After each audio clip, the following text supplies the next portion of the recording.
The Inflation Reduction Act. One of the craziest omnibus bills that's ever happened in my lifetime. I don't know about you, Jim, but we got to talk about this thing. First of all, set it up. What is actually in this bill? Well, it violates the one subject at a time principle. So, my day job, part of it is leading Downsize DC. And we are best known for our Read the Bills Act and One Subject at a Time Act. And the One Subject at a Time Act says that the bill should have a clear descriptive title, limited to one topic, and everything should conform in that bill. And people can learn more about this because it's not just a rule that would for Congress, because Congress is the most anarchic institution in the land. They don't follow their own rules; they waive them at their convenience.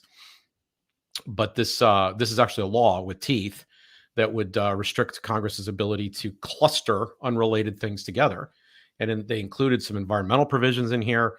They allegedly addressed inflation. They also, in the specific way that they went about addressing inflation was to do stuff on healthcare. This is the most dramatic, sweeping healthcare reform bill that's been passed since Obamacare. Yep. Yeah. So I'm concerned that clustering all of these things together means that the results that we're going to get from this bill are nothing like what was advertised. They will not deliver on the things that they're promising to do. And but they will. We still will continue to go off into deeper and deeper debt. Well, the one thing that's the title here is the very thing that no law can do, which is reduce inflation. Yeah, and so we discussed this in a previous episode, but it's important to keep reiterating this point. Inflation is everywhere and always a monetary policy. That's the problem at the base of it. People look at the price of a good or a service and they go, oh, that's inflation if the price goes up. That's not inflation. Inflation is a specific act undertaken by the government. And a lot of people, when they're focusing on this, want to strictly blame the Federal Reserve for all the money that they print. But the money gets printed because Congress borrows it. And these Congresses, we've just been through a decade, more than a decade. This went back to the financial crisis, where they got addicted to whole new levels of spending to solve this problem or that problem, and it's starting with a bailout. And that bailout now seems awfully small. It was only $700 billion at the time. Only $700 billion, right? Only $700 billion, right? $1 billion here and $1 billion there, and pretty soon we're talking real money. And so the other side of this equation is that Congress is spending the money, and if Congress decided to balance the budget, the inflation portion of the boom and bust cycle, that part would be gone. We might still have to go through some pain on the other side because of money getting sucked back out of the economy. But it is all of this deficit spending that is creating the tax that we now call inflation, because that's essentially what this boils down to. It's a fraudulent tax being imposed on us.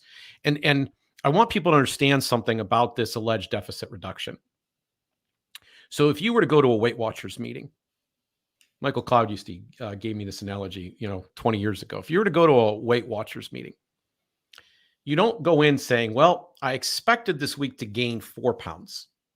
I only gained 2. Therefore, I've lost 2 pounds. Yay! Exactly. That's not how that works. Right. Okay. The government never gets on the scale. And they didn't in this case either.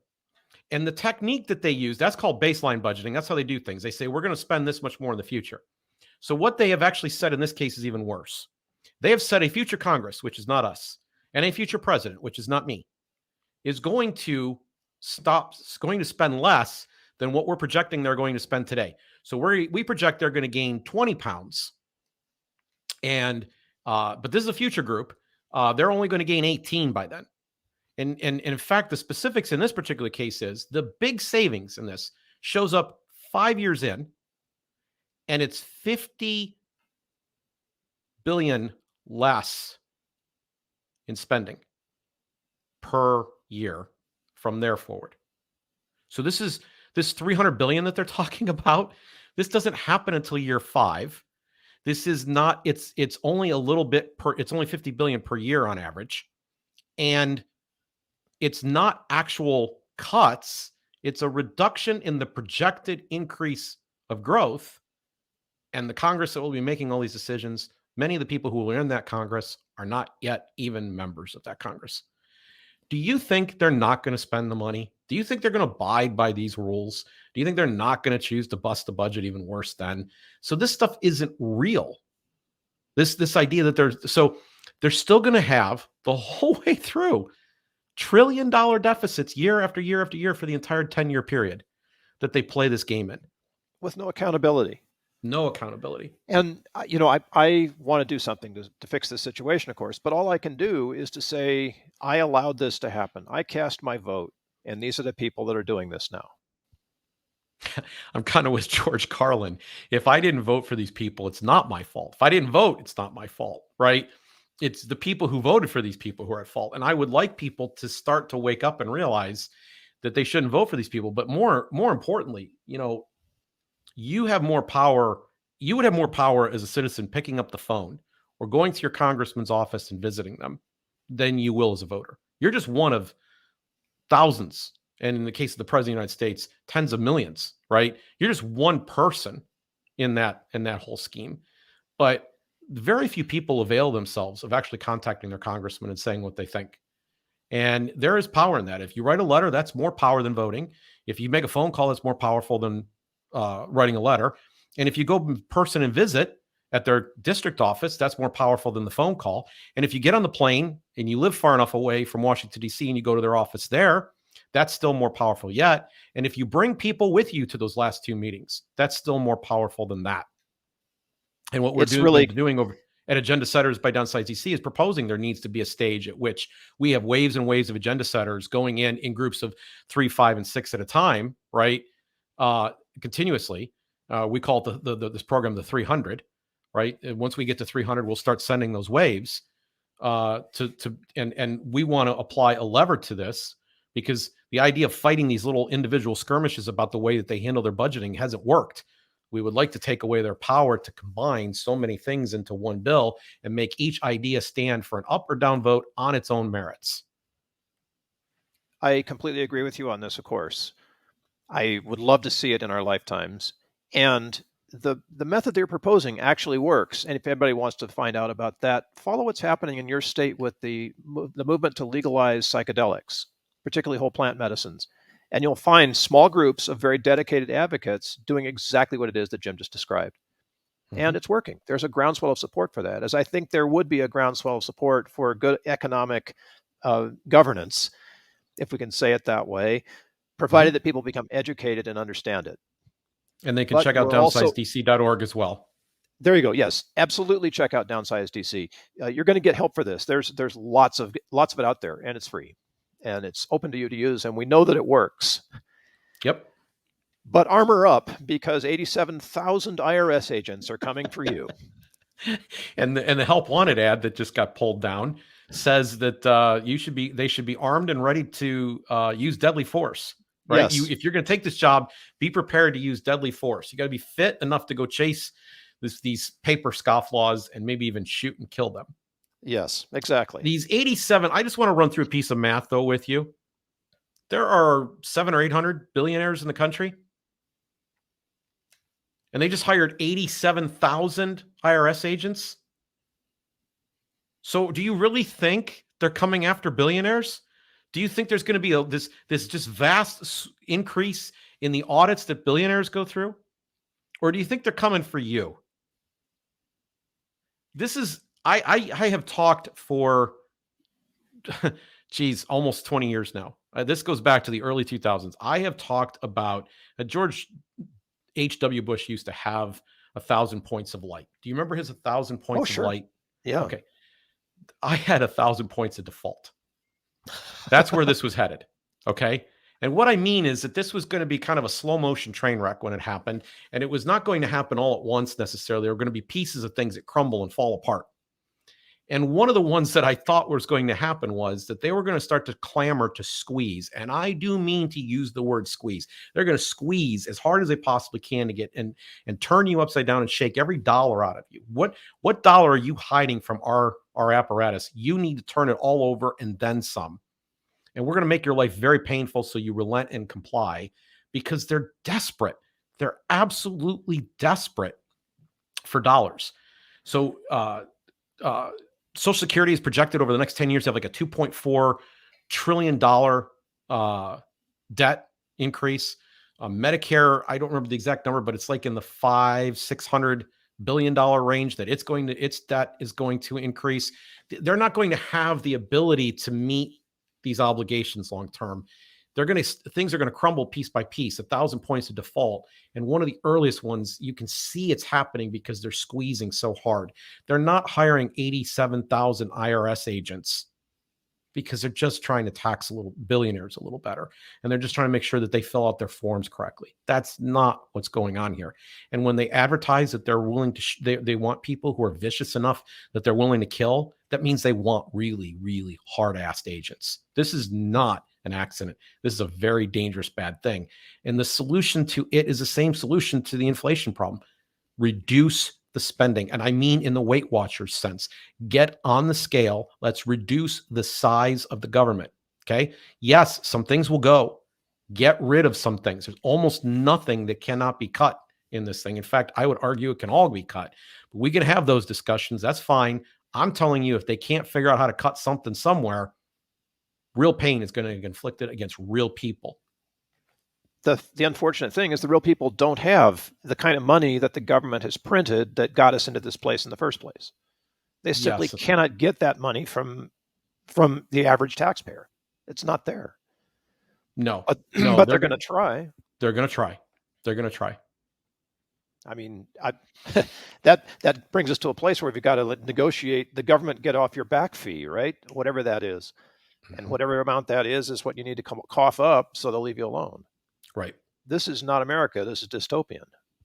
No, this is a really bad idea. And it's funny because, as you're looking at the things that they're saying that they're going to deliver. So one of the things in the healthcare portion, they're saying they're going to reduce the cost of prescription drugs. Bill, we know that they've attempted to do this before. This is not the first time they've done this. So many times. Right? And we also know that the things that the government gets the most deeply involved in fact, if they promise to get you something for free, it's really going to be expensive. And I don't know how you reduce the deficit if something becomes free. I mean, I think that problem becomes instantly worse because the price of that item is going to go up. It's now free, so it's the price of it's going to go up. Someone's still going to pay it because there's no such thing as free, and it's going to be left to the taxpayers to pay it. But we also know that demand for the item is going to go up. There's going to be more people coming to get the subsidized or free thing. And so we know that more of it's going to be sold. This works out really well because they were trying to say, well, the pharmaceutical companies might take a little bit of haircut on their profit. Yes, but they're going to sell more, right? So yes. They're guaranteed a market through these procedures. And I'm just telling you, this never works. We have 3 areas that the government's been profoundly, profoundly involved in. 3. Education, healthcare, and housing. Education, healthcare, and housing. Do you know what 3 areas have consistently gone up at the highest rate? They've exceeded inflation? That's why we all were told to buy houses back in the early 2000s, right? Yes, and so we have a whole generation. We have a whole generation of young people right now that can't afford to buy a house. I was able to buy my first house when I was 24 years old. We were just talking about this earlier today. I was able to buy my first house when I was 24 years old. I sat this last weekend with a 24-year-old who was practically in tears, who can't imagine being able to buy a house. She happens to live in California. And we know that the problem here is government. We know this. That it's policies that have been enacted by the government that have caused this situation. Let's just be honest, though. These are the areas that they said they were trying to help out the most. So when they say, I'm from the government and I'm here to help, we're in trouble. And it's worse. It's something you mentioned a little while ago, is the government doesn't even know how to measure progress. They have all this flim-flam math to try to show that some future savings is actually... Yeah, and this is treated like, it's real science, right? I mean, they get a straight-faced economist to come on the news shows and everybody pretends for rumph. We have reduced inflation. We have addressed the deficit. And then we find out that, no, they haven't done either thing. It's a mindset thing. It's a whole mindset thing. You can prove anything you want to, I suppose. But when we get back to fundamentals, let's make it simple. What are the fundamentals about weights and measures? I want to remind people here that that part of what I'm attempting to do with this show is talk about grace. And, in a graceful setting, truth matters. You have to tell the truth. You have to can't stand on spare the the scale. truth. You have to stand on the got to scale. stand on the scale. And there are numerous verses, particularly in the Old Testament, about this idea of what's called dishonest weights and measures. But I just want to give you a small sampling. I'm not going to go through all the ones that are good, but I just want to give you a small sampling. Proverbs 16:11 says, honest weights and scales are the Lord's. All the weights in the bag are his work. So God cares about an honest scale, measuring things out and exchanging properly, right? Is the dollar an honest scale? Amos 8:4-6. I won't read the whole thing, but it says, hear this, you who swallow up the needy and make the poor of the land fail, saying, when will the new moon be passed, that we may sell grain, and the Sabbath that we may trade wheat? And he goes on to say that they're basically suppressing, or they're harming people who are laborers with their money schemes. Micah 6:10-16.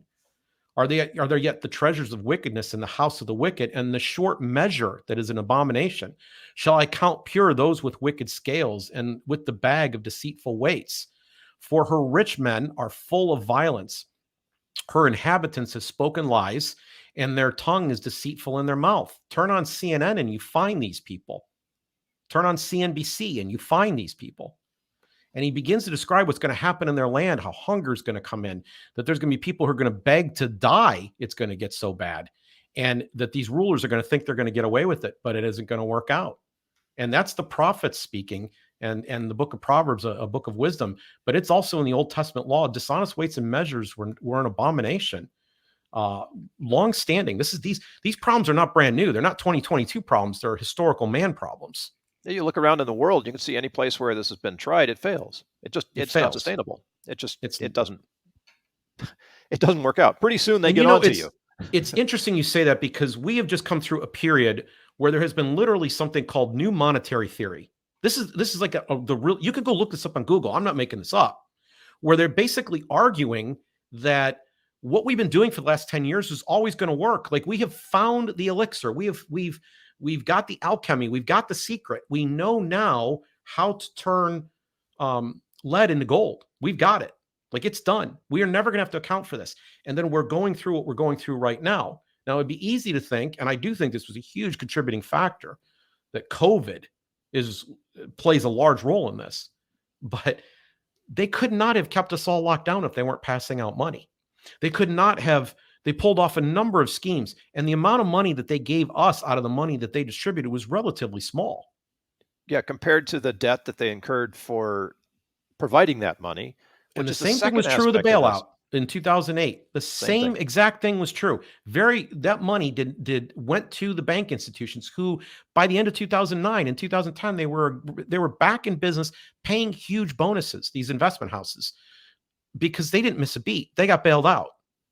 And so the housing market got crushed, right? But they didn't.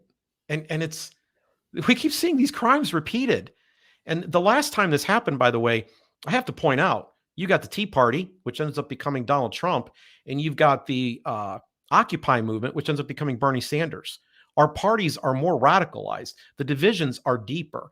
People are angrier. And all this was set by this new monetary policy. I'm not making this up. Go Google it. I mean, they literally believed that they were wizards and they'd figured this whole thing out. And we're seeing the fruit of it now. And instead of going, oops, we made a mistake, they're doubling down. This bill is a doubling down. Doubling down on income inequality, doubling down on the coercion of the poor. Gentrification. It's just in so many ways. Mm-hmm. What would happen if we eliminated debt financing for our government? Well, I mean, that would do an awful lot to resolve our inflation issue, right? But I getting back to first principles here again, debt's a curse. Okay, Luke 14:28 is a great verse to me. Suppose one of you wants to build a tower. This is Jesus speaking. Won't you first sit down and estimate the costs to see if you have enough money to complete it? If you're making 10-year budgets and you don't know where it's going to go 2 years from now, are you really sitting down and estimating the true cost? Are you putting pencil to paper saying, we got a problem here and we got to do something? Is new monetary theory an example of taking that count? Dishonest money dwindles away. What is dishonest money? This is Proverbs 13, verse 11. but whoever gathers money little by little makes it grow. Dishonest money, it's not just a criminal. Like, so you could look at that verse and go, this is criminal. I mean, I hear dishonest money and I think of frauds. Federal Reserve accounting units, the dollar, right? That's a fraud. It's not a real thing, right? It's this piece of paper and its value is being depreciated by how much they can possibly print right now. And who can forget, we go to church and we all say these words at some point during the service, and forgive us our debts as we have forgiven our debtors. What is so important about being forgiven of debt? Why is that so important? Why did that make the hallmark prayer? It's the ultimate grace, you know? It is the ultimate grace. And our government doesn't dare give us this grace because they're busy getting fat, dumb, and happy with their friends, right? The cronyism machine is on. It's a party, and you're not a member of the club. This is a hard one because when it comes time to sort of clean house and kick the club out of office, so to speak, throw them out of, throw the money changers out of the temple. This is a great example of the use of anger for skillful means. And I run into trouble when I bring that up, but I think you know what I mean. We have only one example in the Gospels of Jesus losing his temper. Just one. It's an interesting story, and there's a lot of nuance to it. And someday we're going to bring a gentleman on who's going to tell the parable in detail in its historical context. But I'm going to preview a little bit of that right now. In the temple, at the time of Passover, you had to come and purchase a sacrifice. The sacrifice had to be clean. It had to be certified clean, rabbinically clean. And that was done inside the temple. So you had to buy, and you're coming from a long distance. It was inconvenient to bring your own sacrifice with you anyway. So you would get to town and you would buy it at the temple. The temple had kind of a commerce setup. So you'd go to the temple and you'd buy your sacrifice. The poor sacrifice were birds. They were pigeons, or doves. They were these birds that they could sacrifice. If you couldn't quite afford a lamb, an unblemished lamb, you could buy a bird. So it's the poor table. And so you could still make your sacrifice. And then they're selling that inside. So that it's a controlled market. There's a monopoly there. So you can imagine the price was already decently high, right? Then on top of that, you had to have the coin of the temple in order to actually purchase at that table. And the coin of the table was worth double what it cost double what the same coin costs outside. And I do not remember the names of the coins, the respective coins, but essentially what they did is they charged 100% markup on the coin. Then you walked back and you bought the monopoly product, which was also itself marked up, making it very cost prohibitive for the poor to be able to buy their sacrifice. So I'm wandering into a temple somewhere. Maybe it's in Jerusalem. Who knows? I'm wandering into a temple. I don't have a lot of money. This was in Jerusalem. This is the temple. That's the place. And I haven't brought a sacrifice along because, it's been a long trip and I need my livestock. So I want to get like a dove or a pigeon or something. And I have to pay twice for that, what it's worth, right out of the gate. You're going to pay I don't remember what the exact rate of increase on that was, but they were overcharging for it because of monopoly. And then they were charging double for the coin that you have to use to make the transaction. And I'm doing this because I'm coerced to do this? You're doing this because you believe this is your duty before God, right? There we go. Okay. Yes. And they're using or manipulating that to take advantage of people, and they set up a racket inside the system that benefited the people who ran the system. Well, that sounds familiar. As opposed to the worshipers who were coming in, right? So familiar. Yes. And this is what religions do. This is inevitably what religions do. But the state turns out to be a religion too. We find this out, and it's got its own priests and magicians in it, right? Miracle workers doing their thing, and they're now robbing people. They're robbing real people on fixed incomes, retirees, sure, because the poor. Haven't you heard? They can fix inflation and all kinds of other stuff. Yes. They have the magic, man. Yes. And I'm saying that this is a moment to cleanse the temple. Absolutely. This is a moment to say this is not worked. You don't have magic. You're not special. You're not solving inflation. You're not reducing the deficit. You are engaged in a scheme of dishonest weights and measures, and your target is the poorest amongst us. And that is the status of our political class today. The Democratic Party is taking the lead on this right now, but let's be honest, the Republicans have done their share of deficit spending too. Absolutely. Absolutely. And they've used it. And as one of the verses I just read a couple moments ago in the prophets, they've used it. They're violent men. They've used some of this lucre for very violent means. Right. 87,000 armed IRS agents willing to go to the mat. So this is a reason to get angry. And I don't blame Jesus for losing his temper on this one at all. In fact, there's a lot of other issues that, I wish we had some examples for losing a temper in a good way. You got some other things you want to get upset about, right? Exactly. But even though he loses his temper, Jim, this whole thing is symbolic. I mean, he does upset. Tip the table. Yep. He does tip the tables over. But it's symbolic because, that's just one act. But it's hugely important for us to get the symbolism of this right now. It's hugely important. And I want to say to people who maybe, the Bible isn't their cup of tea, right? Old ancient book, whatever, maybe they associate it with religion. And I understand why they would. It's been misused and abused by plenty of religions. I want to say that there's wisdom to be found in its pages. And it is a call. The entire book is a call to treat one another with grace. And the point I want to close on is that these principles of like recognizing that every person has their own visions and dreams and their design and shape that they were given by God means that they have to be treated in humane, decent fashion. That's the argument I'm making here. And I hope other, people will find comfort and wisdom in what's been said here. But I would especially appeal to the people who claim to believe this book is full of sacred words, that God is speaking to them through this, that they would begin to practice what they preach, and they would stop voting Democrat, and listen to me, they would also stop voting Republican, and they would start holding people accountable. They would start holding people accountable to honest weights and measures, and recognize that debt, and that includes the debt of their government, is a curse. One of the aspects of community is accountability. We can't have a community without being accountable to one another. And in our case, not only is our community fractured right now, but it's also fractured from the ultimate accountable elected officials that we, in our wisdom, have sent to do our jobs for us. And we really need to come to grips with that.